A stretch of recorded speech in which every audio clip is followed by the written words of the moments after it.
Alors, il y a d'abord l'appellation reconstruction, très habilement désignée comme telle. En fait, de reconstruction, il s'agit d'abord comme condition d'une destruction totale, méthodique, de tout ce qui est encore debout dans la ville.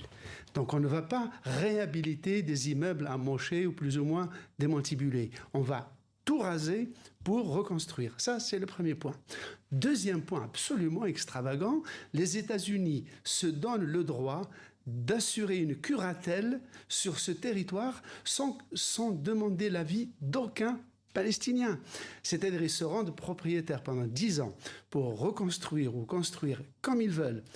Comme le disait Sophie tout à l'heure dans son sujet, c'est faire partir 2 millions de Palestiniens, tout ça de simple autorité, et ensuite d'organiser, de reconstruire comme ils le veulent, sans aucun Palestinien. Ce qui veut dire que là, nous avons affaire à une destruction qui n'est pas urbanistique, ou militaire, qui est idéologique et identitaire. Il s'agit clairement de faire disparaître 3000 ans d'histoire très riche, documentée d'un des grands ports méditerranéens. Justement, Slimane, est-ce qu'il y a des précédents dans l'histoire? Alors, il y a un précédent, c'est la destruction de Carthage par les Romains en 146 avant Jésus-Christ. Les Romains avaient incendié la ville, mais n'avait pas expulsé la population. Il l'avait réduite en esclavage.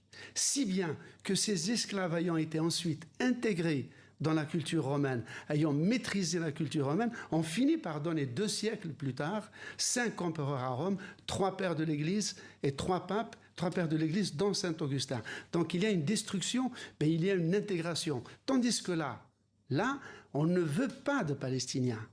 Il faut que l'histoire de la Palestine dans le territoire disparaisse. Plus aucun monument ne doit effleurer du sol, plus aucun vestige et surtout pas de Palestiniens. Est-ce qu'à l'heure qu'il est, on sait où vivent ces 2,5 millions de Palestiniens dans la bande de Gaza?